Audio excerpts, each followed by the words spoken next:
Ok. Bueno, os voy a invitar a que busquemos en nuestras Biblias el libro de Efesios.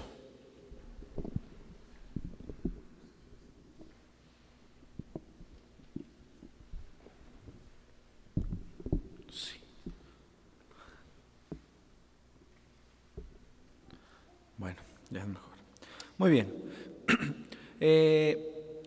Lo que vamos a hacer el día de hoy y el resto de los domingos es estudiar las cartas de Pablo a partir del libro de Efesios. Así que vamos a empezar. No perdamos el libro de la vista porque lo vamos a estar tocando en todo el tiempo que tengamos el tema. Empezamos con el verso 1. Las cartas de Pablo son muy constantes, como todas las cartas. Incluyen, cuando yo comienzo a hacer una carta, ¿qué es lo primero que escribo?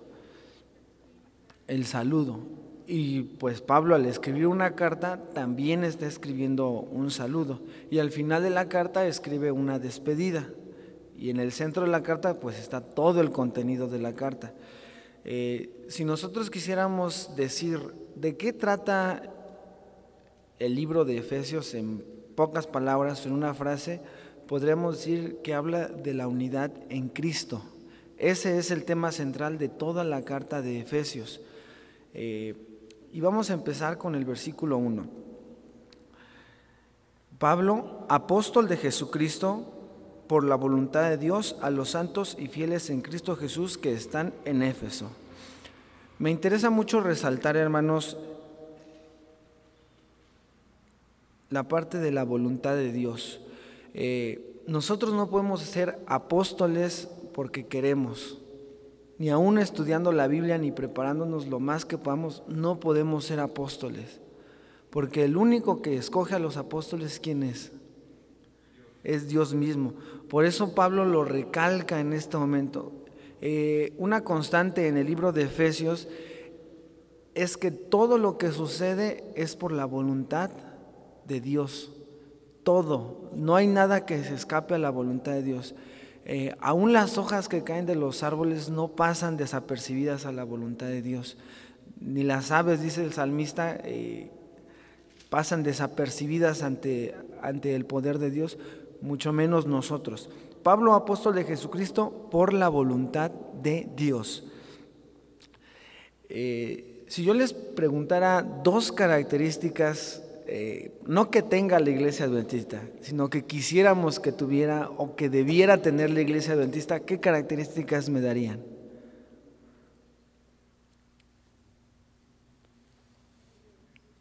¿Cómo?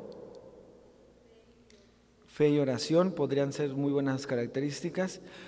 A mí me encantan las características que Pablo ocupa para referirse a los de Éfeso. ¿Cómo son a los que les escribe la carta de Éfeso? Son santos y fieles en Cristo Jesús que están en Éfeso. Si nosotros leemos el comentario, lo estaba leyendo en días anteriores, nos menciona que probablemente la carta de Efesios fue escrita, y fíjense cómo lo manejan los eruditos bíblicos, fue escrita a la iglesia de la Odisea en ese tiempo. O sea, Efesio o el pueblo de Éfeso era un pueblo multicultural donde había muchas razas y muchas creencias. En realidad, mencionan los eruditos, es una creencia que se tiene, que la carta de Éfeso fue escrita a la Odisea, y nosotros como iglesia adventista también consideramos o nos sentimos identificados con la iglesia de la Odisea. Entonces, si vamos a leer un libro con mucha importancia, ojalá que sea el libro de Éfeso, porque vamos a aprender mucho acerca de un problema que tenemos actualmente, que es la unidad. Vamos a seguir adelante con la carta de Efesios. En el verso 7, como se dan cuenta, voy rescatando versículos así como para irlos picando en el estudio del libro de Efesios. Efesios 7. Dice así: en Él tenemos redención por su sangre. En Él se está refiriendo a Cristo, lo podemos leer en el contexto un poco más arriba. En Él tenemos redención por su sangre, el perdón de los pecados según la riqueza de su gracia, que nos prodigó con abundancia en toda sabiduría e inteligencia. La palabra prodigar significa dar en abundancia o dar mucho. Incluso se ocupa cuando una persona abusa de su figura pública y sale mucho en los medios públicos, por ejemplo. Podríamos decir que es un pleonasmo, que Pablo está usando un pleonasmo. ¿Por qué? Miren, porque dice, nos prodigó con abundancia, pero prodigar ya significa dar con abundancia, y luego repite la palabra que nos prodigó con abundancia. No es porque Pablo sea un ignorante, sabemos que Pablo era un estudioso. ¿Por qué creen que Pablo repite dos veces la palabra abundancia en este caso? Simplemente por el hecho que nos quiere dar a entender que en verdad es mucho. Es como a veces los mexicanos decimos reharto o alguna expresión de ese tipo. Pablo nos está queriendo decir que Dios nos está dando con muchísima abundancia. Pero ¿qué es lo que Dios nos está dando con mucha abundancia? Tenemos que ser cuidadosos cuando nosotros leemos las cartas de Pablo, porque aparentemente dice, si leemos solo el versículo 8, que nos prodigó con abundancia en toda sabiduría e inteligencia. Podríamos pensar que lo que nos dio en abundancia fue sabiduría e inteligencia, y no es cierto. El verso viene hablando desde el versículo 7. Y en Él tenemos redención por su sangre, del perdón de los pecados, según la riqueza de su gracia. Y después menciona que nos prodigó con abundancia. Entonces, ¿qué nos está dando Dios con abundancia? Nos está dando su gracia, exactamente, hermanos. Otra constante en el libro de Efesios, la gracia de Dios. Y Pablo no se cansa de repetir y de repetir y de repetir. La gracia de Dios es abundante. La gracia a nosotros, aunque ha sido un poco cambiada en nuestros tiempos, les voy a explicar por qué. La gracia la podemos entender como un regalo que se nos da. A veces yo he escuchado especialmente a niños que se les regala un juguete y si no le gustó el niño, ¿qué dice el niño? Ay, no me gustó, así, ¿no? Aunque sea un regalo. Nosotros como adultos, jóvenes, quizá no nos guste tanto el regalo, pero sabemos que es un regalo. Y lo importante de un regalo no es tanto en sí el regalo, sino quién te lo está dando. Es lo que yo le decía a una persona especial, que me decía, es que no sé qué regalarte. Le decía, es que lo importante no es el regalo, lo importante es que me lo vas a dar tú. Aunque la gracia es importante, hermanos, lo más importante es quién nos las está dando, que es Dios el que está entregando su gracia. Y por si fuera poco, el regalo también es importante y debería de gustarnos ese regalo. Sigamos adelante entonces. El verso 13, vamos a dar un pequeño salto hasta el versículo 13. Dice así: vosotros también fuisteis incluidos en Cristo cuando oíste la palabra de verdad. Leyendo solamente la mitad de este versículo, lo voy a volver a leer para que podamos seguir con el pensamiento que les voy a decir. Vosotros también fuisteis incluidos en Cristo cuando oísteis la palabra de verdad. ¿En qué momento una persona se convierte en cristiano?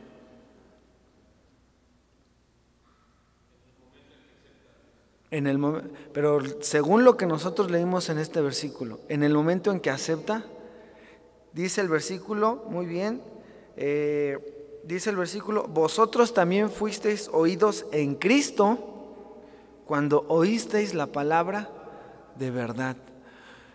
O sea, una persona que ha escuchado el Evangelio no se puede excusar, ni puede decir yo no sabía. Yo le digo esto a mis alumnos, les digo, miren muchachos, apenas hicimos una prueba de enlace piloto, por así decirla, ahora sí que una prueba de la prueba de enlace, y Y yo estuve revisando el examen y les dije, miren chavos, yo me siento tranquilo, porque estoy seguro que lo que viene en la prueba yo se los enseñé. Y muchos a veces pongo a confrontar el salón porque, profe, eso nunca nos lo he enseñado. A ver, ¿ya lo enseñé, sí o no? Y 3, 5, 10 alumnos dicen sí. Entonces, hermanos, esto es hasta un llamado para nosotros, porque en el momento que hay una predicación, el hermano, el hermano que está predicando no está diciendo sus palabras, está diciendo las palabras de Dios. Si yo no escucho las palabras de Dios porque me distraigo en algún momento, ya no es culpa ni de la iglesia ni del hermano, sino es de nosotros, porque la palabra quedó volando ahí y nosotros no la alcanzamos a recibir.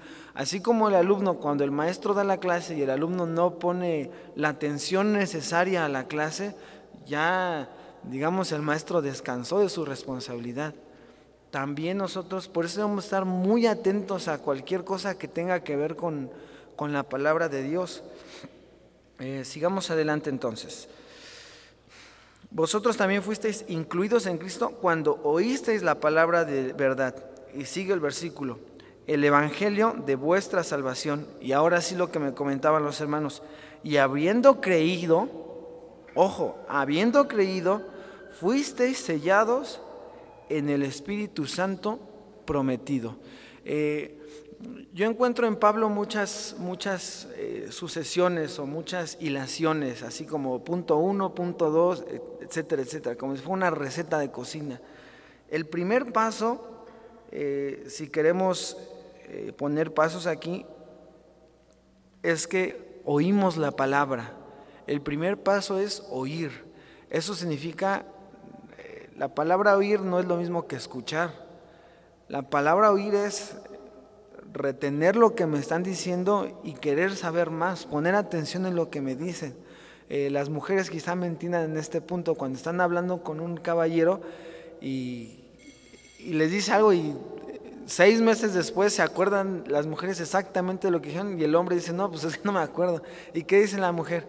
Es que no me estabas oyendo.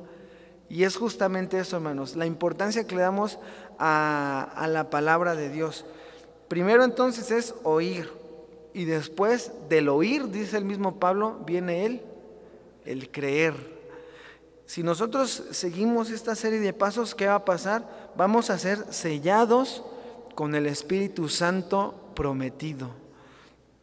Y termina el verso 14 para terminar la idea, que es la garantía de nuestra herencia, hasta que lleguemos a poseerla para alabanza de su gloria. Es algo muy interesante porque el Espíritu Santo es una garantía de que yo soy salvo. Amén, exactamente. ¿Qué es una garantía? En nuestra vida diaria, ¿qué es una garantía? ¿O en qué contextos utilizo la palabra garantía?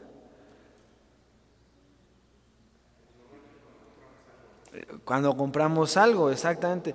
Cuando yo compro algo, la garantía a veces es de 1 año, 2, incluso de productos que supuestamente son muy buenos, hasta hay garantías de por vida, ¿no?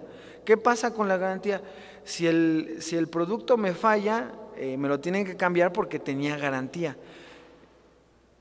La garantía del Espíritu Santo es totalmente de por vida. Si yo tengo al Espíritu Santo, no hay falla en mí.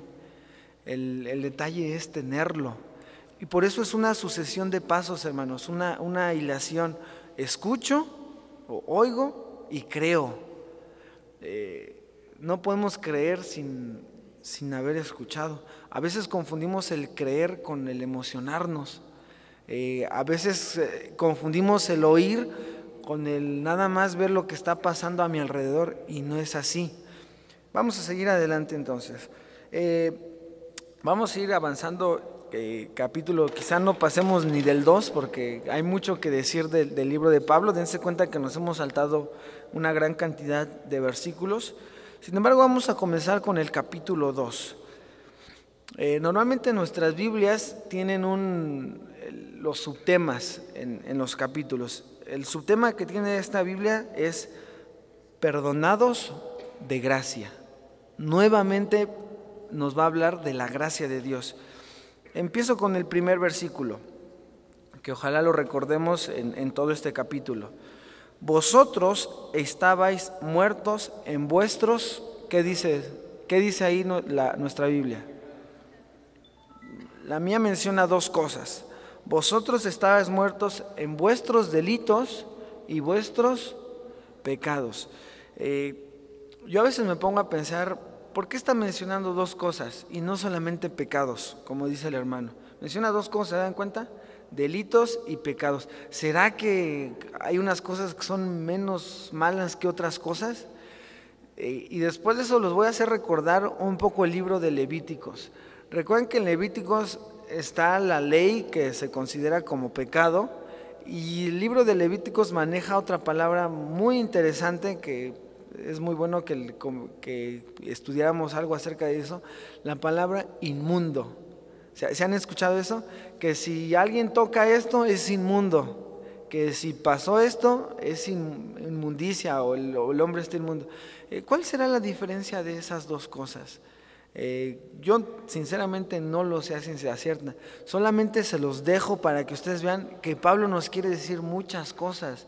Incluso al mencionar palabras diferentes, Pablo nos está queriendo decir algo. Y es por eso que la Biblia nos hace crecer intelectualmente también, aparte de espiritualmente, porque oye, ¿qué me quiere decir Pablo con estas dos palabras? Y entonces cuando comenzamos a oír y comenzamos a investigar. Vamos a seguir adelante. Recordemos estas dos cosas. Vosotros estabais muertos en vuestros delitos y vuestros pecados. Brinquémonos al verso 3. Entre ellos, cuando dice entre ellos, se está refiriendo a los delitos y a los pecados. Entre ellos todos nosotros también vivimos en otro tiempo al impulso de los deseos de nuestra carne. Y esta parte es a la que a mí totalmente me pone a pensar mucho. Haciendo la voluntad de la carne y de quién. ¿Y de quién dice ahí? Y de la mente y de los pensamientos. Jesús no lo pudo haber dicho de otra manera. Y me cala mucho esta parte que Jesús dijo. Oísteis que fue dicho, no matarás. ¿Mas qué dice Jesús? ¿Recuerdan ese pasaje bíblico? Oísteis que fue dicho, no matarás. Mas yo os digo que cualquiera que dijera tonto o fatuo a su hermano, ya es culpable de juicio. Oísteis que fue dicho, no codiciarás. Mas cualquiera que mirara a la mujer de su prójimo, ya codició en su corazón. Entonces, y ojalá no entremos en polémica con lo que voy a decir. La iglesia normalmente cuando pone algo en disciplina es algo que se ve, ¿no? Porque ya hay una evidencia del pecado y se ve. Pero imagínense si pudiéramos poner en disciplina lo que está aquí en la cabeza. ¿Cuántos no estaríamos ya disciplinados? ¿Se dan cuenta? ¿Por qué? Porque un pecado, un acto, comienza ¿en dónde? En la cabeza, en el pensamiento. Y Pablo nos está diciendo muy claro nos está diciendo en el verso 3, que antes de conocer a Cristo, hacíamos la voluntad de la carne y de los pensamientos. Pero más que ponernos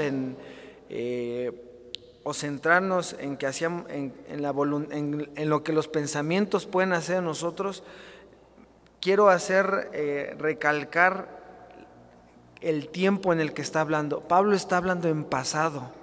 Está diciendo, antes hacían la voluntad. Lo voy a volver a leer. Entre ellos también vivimos en otro tiempo. O sea, Pablo está diciendo que no ahora. Eso quiere decir, hermanos, que aunque tú hayas crecido dentro de la iglesia o te hayas convertido a una edad ya adulta o a cualquier edad que no hayas nacido dentro de la iglesia, sea como haya sido tu historia de conversión, debe de haber un antes y un después.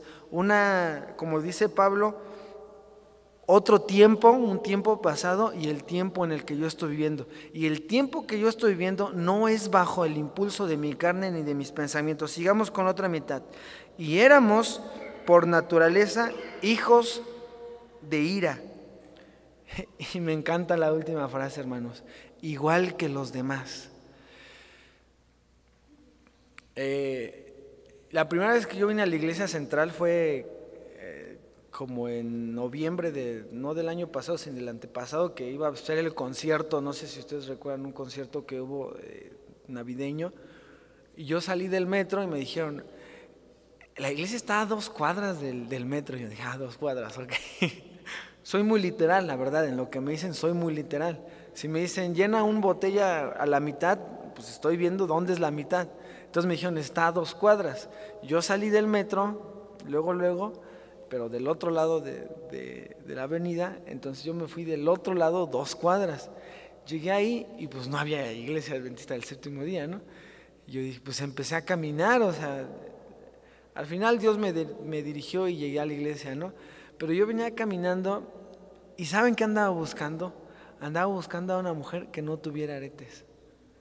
O a un chico con uniforme de conquistador. Dije, a lo mejor andan con su uniforme de conquistador. Eso era lo que yo andaba buscando, porque nos identifica, simplemente no somos igual que los demás. Van 2 veces que yo voy a comer a un lugar cerca de la escuela donde trabajo, en el Seima, o 3 veces incluso, donde yo llego y me dice la señora, y le digo, ¿qué hay de comer, señora? De guisado. No, pues tenemos enchiladas, tenemos esto, tenemos lo otro, y tenemos costilla. Ah, pero usted no come costilla. Y yo, a ver, ¿cómo que no como si yo no he dicho nada, ¿no? No, obviamente no les digo eso, pero me quedo pensando dentro de mí, ¿cómo sabe eso? ¿Cómo se da cuenta la señora de lo que como y de lo que no como? Y a mí me impresiona mucho eso. Y jóvenes y hermanos, siempre que nosotros salimos a algún lugar, debemos de darnos cuenta y de recordar este pensamiento en nuestra mente. Antes éramos, ahora no somos igual a los demás. Y no igual en una posición elitista de que soy mejor o que él es peor o que soy más inteligente. No en esa posición, sino que simplemente antes era esclavo. Una frase que me gustó mucho y que no recuerdo ni dónde la vi, pero decía, recuerda que eres libre. Y por esa simple razón no somos como los demás, porque somos libres. ¿Libres de qué? De 2 cosas, dice según el verso 3 de Pablo, de 2 cosas. Libres de los deseos de nuestra carne y de nuestros pensamientos. Por lo menos de eso somos libres. Vamos a seguir adelante para que podamos seguir hablando de esto. En el libro de Efesios hay muchos versículos que nosotros no sabemos o lo hemos escuchado muchas veces.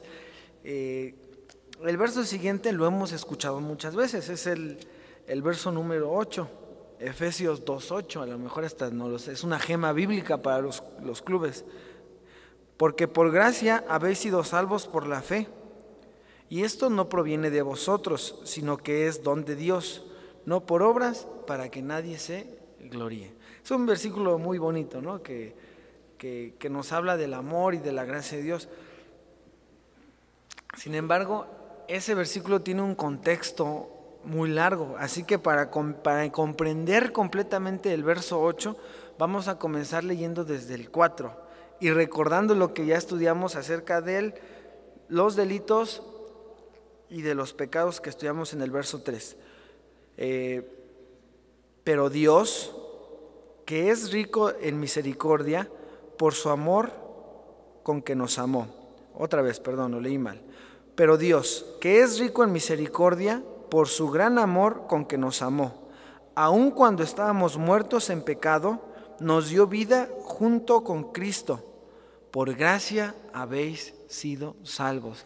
Les repito, si hay una constante en el libro de Efesios, es la gracia de Dios. Todo es la gracia de Dios. El verso 6, y con Él, está hablando de que con Cristo nos resucitó y nos sentó en el, perdón, y con Él nos resucitó y nos sentó en Él con Cristo Jesús, para mostrar, ojo, para mostrar en los siglos venideros la abundante riqueza de su gracia y su bondad hacia nosotros en Cristo Jesús. Me encanta cuando Pablo, porque varias veces utiliza esta frase de los siglos venideros, para mostrar en los siglos venideros. Esto significa que cuando Jesús o cuando Dios hicieron algo, no estaban pensando solamente en ese momento histórico, sino estaban pensando en toda la historia de la humanidad. En cualquier momento que una persona viviera, ese suceso o lo que pasó con la vida de Cristo serviría para algo, en cualquier momento histórico. Entonces, muchas veces nosotros y las personas adultas dicen, no, pues es que antes no era así, o en mis tiempos no era de la misma forma. Ahora académicamente en pedagogía se manejan los términos de que no, pues que es hiperactivo, que el bullying, cosas por el estilo. Y yo le preguntaba a los padres, pues ¿qué no había bullying antes cuando ustedes estudiaban? Y los papás, no, pues sí, se burlaban de mí porque mi mamá me iba a ver cómo iba la escuela. Y ahí los papás se desahogaban. Pero siempre han existido, siempre la historia se ha ido repitiendo. O sea, siempre los problemas de un hombre han sido prácticamente los mismos.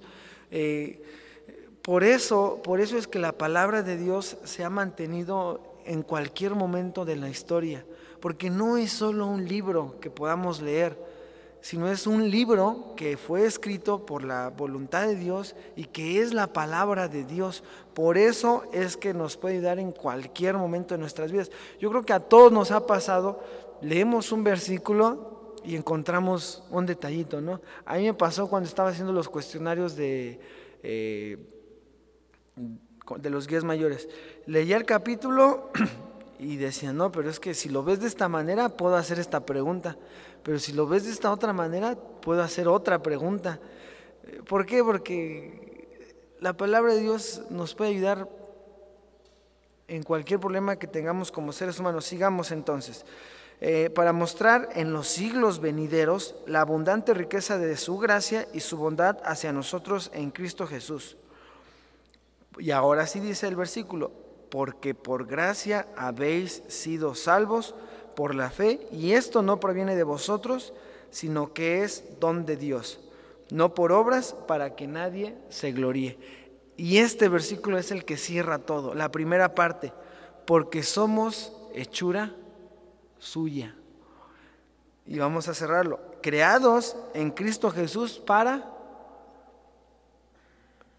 buenas obras. Y fíjense que Pablo es una persona muy lógica en lo que dice. Dice que hemos sido salvos por gracia y no por obras.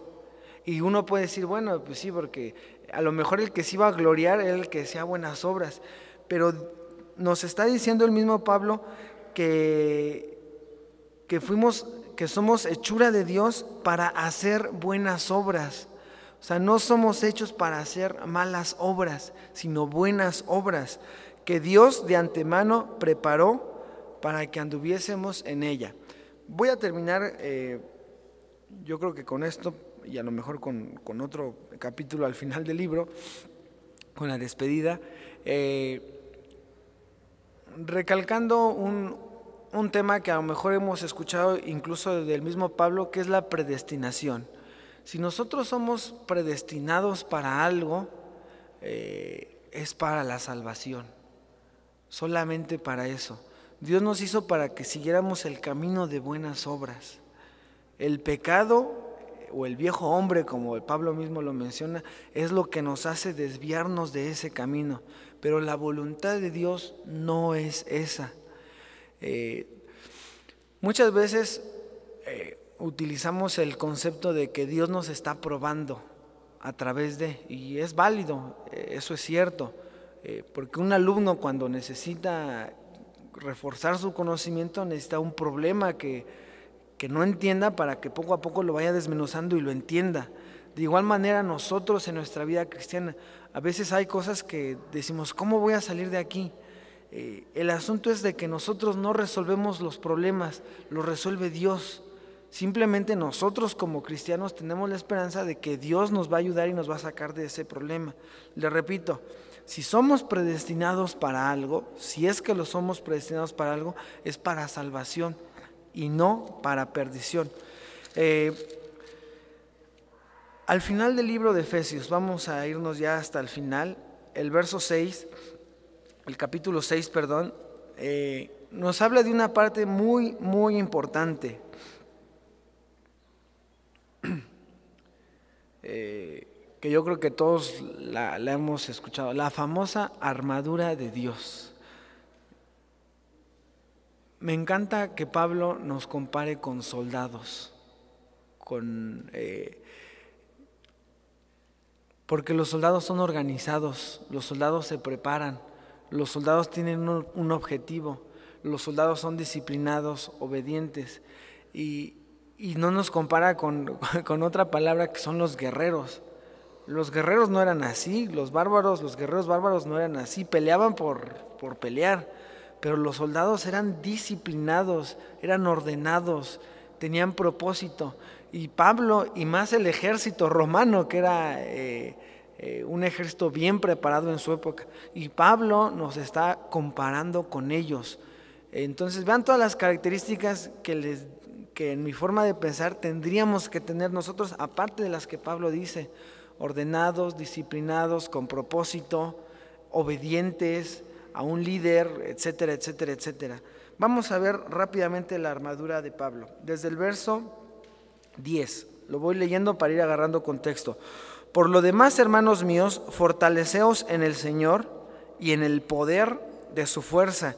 Si nosotros nos preguntamos cuál es el poder de su fuerza, leamos el capítulo 3 y ahí vamos a encontrar la respuesta. En el poder de su fuerza, vestíos de toda la armadura de Dios para que podáis estar firmes contra las artimañas del enemigo. Una vez mi mamá utilizó la palabra artimañas y así la entendí yo. Una persona que piensa mucho para hacer travesuras, o para hacer cosas malas, cosas que no se deben de hacer. Me la dijo a mí porque yo era muy latoso y me dijo que ya bastaba de artimañas. Entonces, esos pensamientos ociosos de a ver cómo lastimo, cómo hiero, o qué hago ahora. Entonces yo así entendí esta palabra también. Estáis firmes contra las artimañas del diablo, esas cosas que el diablo hace para engañarnos.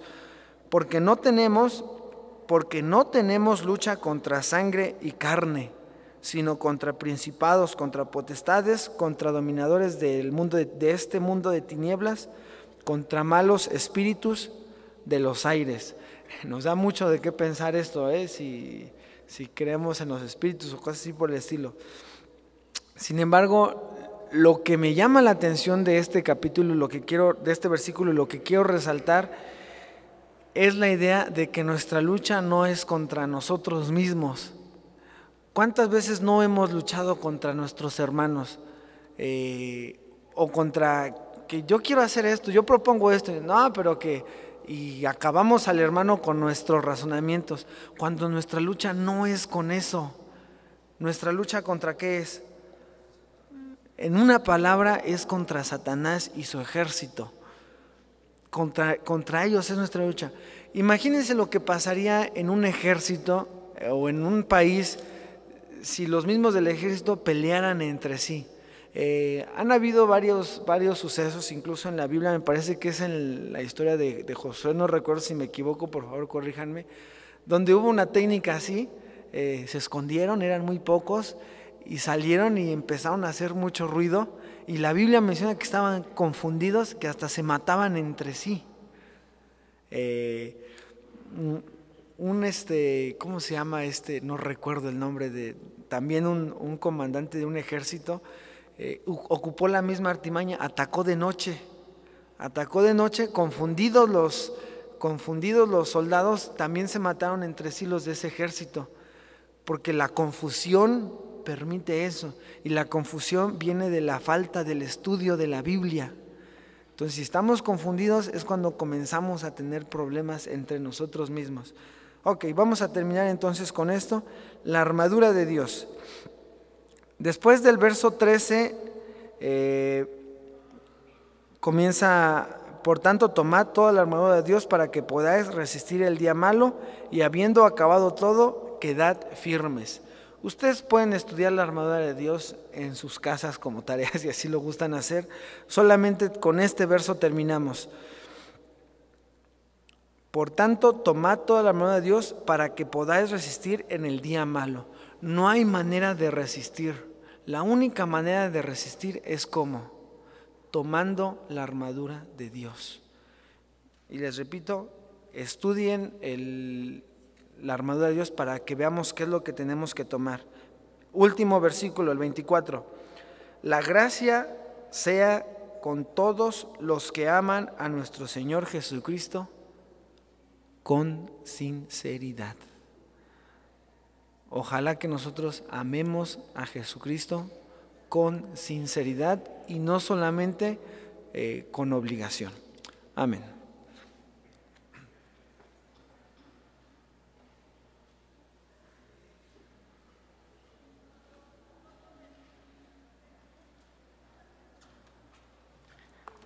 Muy bien, hermanos, vamos a ponernos de pie y vamos a concluir nuestro culto de este domingo entonando el himno número 35. Este es del himnario antiguo, se llama Después Señor, entonces los que se lo sepan, por favor, vamos a cantarlo fuerte.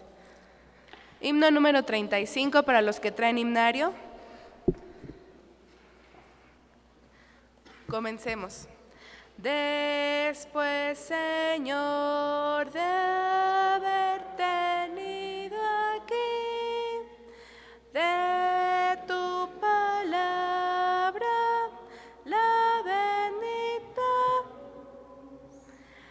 a nuestro hogar condúcenos allí, que tú nos cuida, buen pastor Jesús, en nuestras almas grave con poder, tu fiel palabra, cada exhortación, y que tu ley, pudiendo comprender, contigo estemos en mayor unión. Al terminar, Señor, mi vida aquí, mis ojos pueda sin temor cerrar, y en mi glorioso despertar, que en ti de paz eterna pueda disfrutar. Amén. Vamos a orar para despedirnos. Señor, te damos gracias porque en este primer día de la semana nos permitiste tener una reflexión y te pedimos que podamos llevarla en la práctica de la vida diaria y que podamos realmente reflejar tu carácter, tu voluntad a las demás personas y así puedan ser atraídas a ti, Señor. Padre, gracias por tu gracia y gracias por Jesucristo. Nos ponemos en tus manos en esta semana, confiando en tu buena voluntad, en tu misericordia, por Espíritu de Cristo Jesús. Amén.